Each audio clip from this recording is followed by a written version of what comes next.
Good morning to all. आज हम बात करने वाले हैं आवर्तबीजी पादपों में जनन। आवर्तबीजी पादपों में किस प्रकार से जनन की प्रक्रिया संपन्न होती है, कौन सा जनन पाया जाता है, कौन से प्रकार का जनन पाया जाता है, उसके बारे में हम डिटेल के अंदर देखेंगे। तो उस डिटेल में जाने से पहले हम सबसे पहले देखते हैं पाठ का जो नाम है वो नाम है आवर्तबीजी। तो सबसे पहले हमें ये पता होना चाहिए कि क्या मीन होता है आवर्तबीजी का। अगर मैं आवर्तबीजी शब्द को तोड़ूं, इस शब्द को अगर मैं तोड़ूं तो ये शब्द दो शब्दों में टूटता हुआ नजर आएगा। पहला शब्द होगा आवर्त और दूसरा शब्द होगा बीजी। अगर इस शब्द को हम तोड़ दें तो ये शब्द दो शब्दों में टूटता हुआ नजर आ रहा है, आवर्त और बीज। अगर बात करें आवर्त, इसका हिंदी में अर्थ होता है ढका होना। क्या अर्थ होता है? ढका होना। और अगर बात करें बीजी, बीजी का अर्थ होता है बीज। बीजी का अर्थ होता है बीज। अब तो हर कोई इसका आंसर दे सकता है कि आवर्त बीजी का मतलब क्या है, अर्थात ऐसे पादप जिनके बीज किसी आवरण द्वारा ढके रहते हैं, उन पादपों को आवर्त बीजी पादप कहते हैं। तो यहाँ पे हेडिंग से फर्स्ट नेम का अपन को पता चल गया कि आवर्त बीजी का मीन क्या होता है। तो आवर्त बीजी, अब कोई भी पूछ ले व्हाट इज द एंजियोस्पर्म, तो हम सीधा सा आंसर देंगे एंजियोस्पर्म वे प्लांट है जिनके बीज किसी आवरण द्वारा ढके रहते हैं। फिर इसी चैप्टर की अगली हेडिंग पे हम जाते हैं, वो हेडिंग है जनन, रिप्रोडक्शन। जनन बोलूं या रिप्रोडक्शन बोलूं, इसका अर्थ क्या है, ये क्यों होता है और ये किस लिए आवश्यक है, इसके बारे में अगर हम बात करें तो जनन की बात करें तो एक छोटा सा एग्जाम्पल लेते हैं। यानी पीढ़ियाँ चलती हुई आ रही है, दादा दादा से पापा, पापा से आज हम हैं और आने वाले टाइम में हमारे बच्चे होंगे। तो उसी चीज पे हम डिस्कस करें तो जनन का वास्तविक मतलब क्या है, यानी जीव का अपने समान नया जीव उत्पन्न करने की प्रक्रिया। जीव का अपने समान नया जीव उत्पन्न करने की प्रक्रिया क्या कहलाती है? जनन कहलाती है। क्या कहलाती है? जनन। यानी जीवों का अपने समान नया जीव उत्पन्न करने की प्रक्रिया क्या कहलाती है? जनन कहलाती है। ये तो हुई हमारे पास क्या कंप्लीट, इसकी परिभाषा। क्या कंप्लीट हुई? परिभाषा। अब सेकंड क्वेश्चन यहाँ पे उठता है कि जनन क्यों जरूरी है, जनन किस लिए आवश्यक है, जनन क्यों जरूरी है। तो यहाँ पे एक सीधा सा आंसर रहेगा, अपनी पीढ़ी को बनाए रखने के लिए, अपने वंश को बनाए रखने के लिए, अपनी संतति को बनाए रखने के लिए जनन क्या होता है? आवश्यक होता है। तो यहाँ पे हमें इस चैप्टर की हेडिंग से कुछ चीजें सीखने को मिली कि जनन क्या है। जनन अपनी पीढ़ी को बनाए रखने के लिए की जाने वाली क्रिया क्या कहलाती है? जनन कहलाती है। जीवों का अपने समान नया जीव उत्पन्न करने की प्रक्रिया भी क्या कहलाती है? जनन। पीढ़ी को बनाए रखने की प्रक्रिया भी क्या कहलाती है? जनन। संतति को उत्पन्न करने की प्रक्रिया भी क्या कहलाती है? जनन कहलाती है। क्यों जरूरी है? पीढ़ी को बनाए रखने के लिए, संतति को बनाए रखने के लिए, अपने वंश को बनाए रखने के लिए। तो यहाँ पे ये चीजें अपनी क्लियर हो गई। अब अगली टॉपिक या अगली जो चीज आती है उस चीज पे हम जाते हैं कि बताओ जनन के प्रकार कौन कौन से, कितने टाइप्स का होता है रिप्रोडक्शन। तो रिप्रोडक्शन की बात करें तो हम छोटी क्लासों यानी क्लास 7 से ये चीज़ें शुरू हो जाती, 7, 8, 9, 10, 11, 12 इसके अंदर हम पढ़ते हुए आए हैं कि रिप्रोडक्शन जो होता है वो मुख्यतः दो प्रकार का होता है, लैंगिक और अलैंगिक, यानी असेक्सुअल एंड सेक्सुअल रिप्रोडक्शन। अगर हम बात करें तो हमने एक तीसरा नाम और पढ़ा है कायिक जनन। कौन सा नाम पढ़ा है? कायिक जनन। कायिक जनन एक प्रकार का अलैंगिक जनन ही होता है। तो यहाँ पे मैं नोट डाउन करता हूँ कि रिप्रोडक्शन कितने टाइप का है या जनन कितने टाइप का है।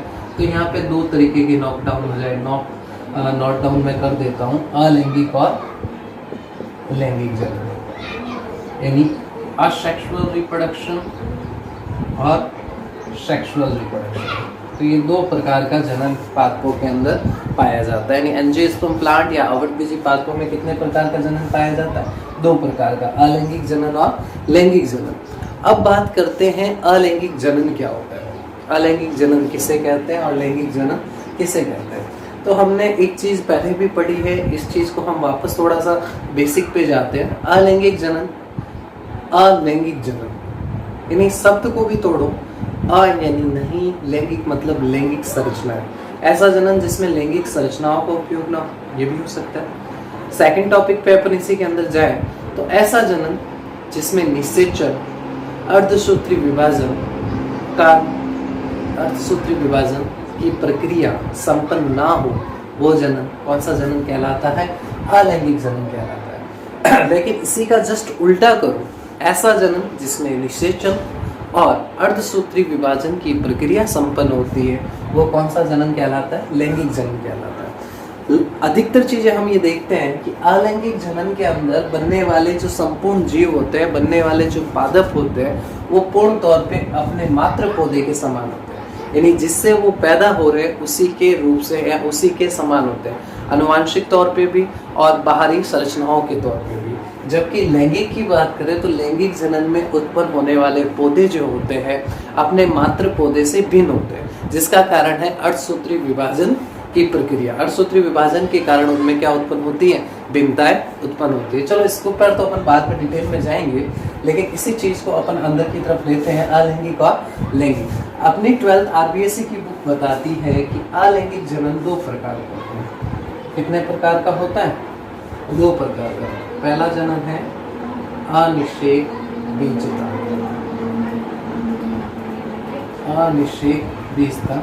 और दूसरा जनन है कायिक जनन। दूसरा कौन सा है? कायिक जनन, यानी अनिषेक बीजता और कायिक जनन। अब तो हम इस पे डिटेल के अंदर आते हैं कि अनिषेक बीजता क्या होती है और कायिक जनन क्या होता है। तो अगर हम बात करें अनिषेक बीजता,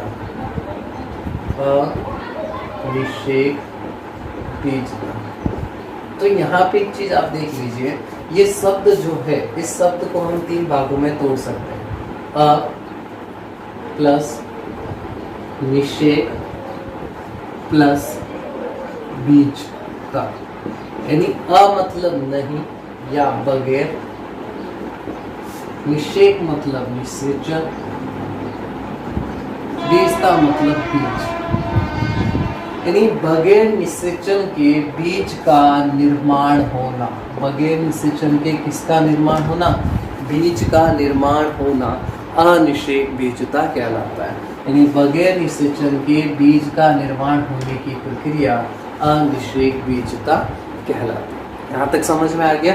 अगर हम बात करें अनिषेक बीजता किसे कहते हैं, तो बगैर निषेचन के बीज का निर्माण होने की प्रक्रिया अनिषेक बीजता कहलाती है। यानी यहाँ पे निषेचन की प्रक्रिया ही संपन्न नहीं होगी और किसका निर्माण हो जाएगा?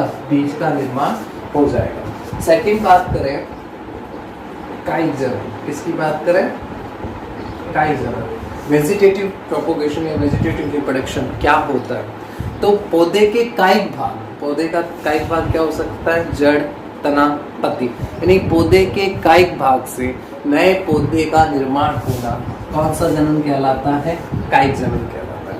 यानी पौधे के कायिक भाग से नए पादप का निर्माण करने की प्रक्रिया कौन सा जनन के अंतर्गत आती है? कायिक जनन। कायिक जनन को भी हमारी RBSc की बुक में हम 2 टाइप में पढ़ते हैं, प्राकृतिक कायिक जनन यानी नेचुरल तौर पे, और दूसरा होता है कृत्रिम कायिक जनन। पहला होता है प्राकृतिक कायिक जनन और दूसरा होता है कृत्रिम कायिक जनन। यानी प्राकृतिक कायिक जनन में क्या होता है? प्राकृतिक क्रियाओं के माध्यम से नए पादप का निर्माण हो जाता है, यानी जड़, तना, पत्ती और कुछ जनिक संरचनाओं के माध्यम से अपने आप नए पौधे का निर्माण हो जाए, वो कौन सा जनन कहलाता है? प्राकृतिक कायिक जनन। लेकिन मनुष्य द्वारा अनेक क्रियाविधि द्वारा प्राकृतिक भागों का उपयोग कर नए पादप का निर्माण करने की प्रक्रिया कौन सा जनन कहलाती है?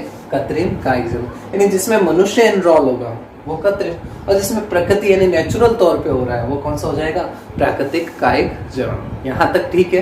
यानी यहाँ तक आपको समझ में आ गया होगा कि हमने क्या क्या पढ़ा है, क्या मीन होता है आवर्तबीजी का, क्या मीन होता है रिप्रोडक्शन का, क्यों जरूरी है रिप्रोडक्शन, ठीक है, क्या टाइप से रिप्रोडक्शन के, उस टाइप में भी कौन कौन से टाइप से रिप्रोडक्शन के, उसके बारे में हमने अभी चर्चा। इससे पहले हमने देखा कि जो प्राकृतिक कायिक जनन होता है वो कितने प्रकार का होता है? 2 प्रकार का, प्राकृतिक कायिक जनन और कृत्रिम कायिक जनन।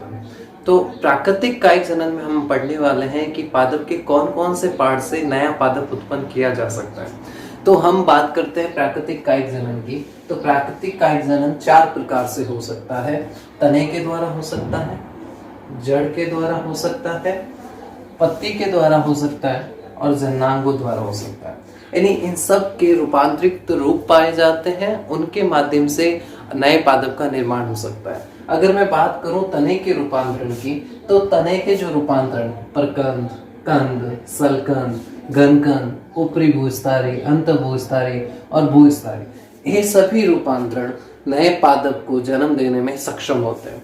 अगर बात करें हम प्रकंद, तो अदरक के अंदर जो अदरक का जो नया प्लांट बनेगा वो प्रकंद के माध्यम से कायिक जन्म की क्रिया से हो सकता है। कंद के माध्यम से आलू में बनेगा, जो आलू के कंद होते हैं, आलू की आंख आप लोगों ने देखी है, अगर उस आंख को अगर हम प्लांट को अगर आंख को उगाए तो उससे नया प्लांट बन सकता है। सलकंद की बात करूं तो वो लहसुन में होता है, घनकंद की बात करूं तो वो अरबी में होता है। ये सब हमने मॉर्फोलॉजी में पढ़ा है, रूपांतरित रूप। ऊपरी भूस्थारी की बात करूं तो वो जन्म किस में पाया जाता है, घास के अंदर। अंत भूस्थारी के माध्यम से बात करूं तो किस में पाया जाता है, पुदीना के अंदर। और भूस्थारी की बात करूं तो किस में पाया जाता है, स्ट्रॉबेरी के अंदर। तो यहाँ पे एक चीज है कि तने के जितने भी रूपांतर हैं उनके एक एक एग्जाम्पल आपको याद रखने हैं कि तने द्वारा यानी तने के कौन कौन से रूपांतरण, प्रकंद, कंद, सलकंद, घनकंद, ऊपरी भूस्थारी, अंत भूस्थारी और भूस्थारी, इन सभी के माध्यम से नए प्लांट को जन्म दिया जा सकता है, नए प्लांट का निर्माण किया जाता है। अब बात करते हैं हम जड़ द्वारा, यानी जड़ के कौन कौन से रूपों के माध्यम से नए प्लांट को बनाया जा सकता है। तो शकरकंद और एस्पेरेगस की में पाई जाने वाली जो कंदीय मूल है उनको काटकर नया पादप बन सकता है, कंदीय मूल से नया पादप का निर्माण होता है। दूसरी बात करें काष्ठीय मूल की, तो नीम और चमेली के अंदर काष्ठीय मूल के माध्यम से नए पादप का निर्माण किया जा सकता है। बस आपको इनके एग्जाम्पल याद रखने हैं कि किससे कौन सा पादप निर्माण होता है। अब बात करते हैं हम पत्तियों की, तो पत्तर चट्टा यानी ब्रायोफिलम की बात करें और बिगोनिया की बात करें, तो पत्तर चट्टा के जो पत्तियों के किनारे से नया प्लांट डेवलप होना शुरू हो जाता है। बिगोनिया में पर्णवृंत के स्थान से नया प्लांट डेवलप होना शुरू हो जाता है। तो पत्तर चट्टा और बिगोनिया में प्राकृतिक रूप से कायिक जनन द्वारा नया प्लांट बन सकता है। अब बात करते हैं जननांगों द्वारा, यानी जननांगों में कुछ विशिष्ट परिवर्तन होकर कुछ नया निर्माण हो जाता है। यानी पत्र पर कलिका या बुलबिल द्वारा एगेव तथा रतालू के अंदर नया प्लांट निर्माण या नया प्राकृतिक कायिक जनन द्वारा नया पादप निर्माण किया जा सकता है।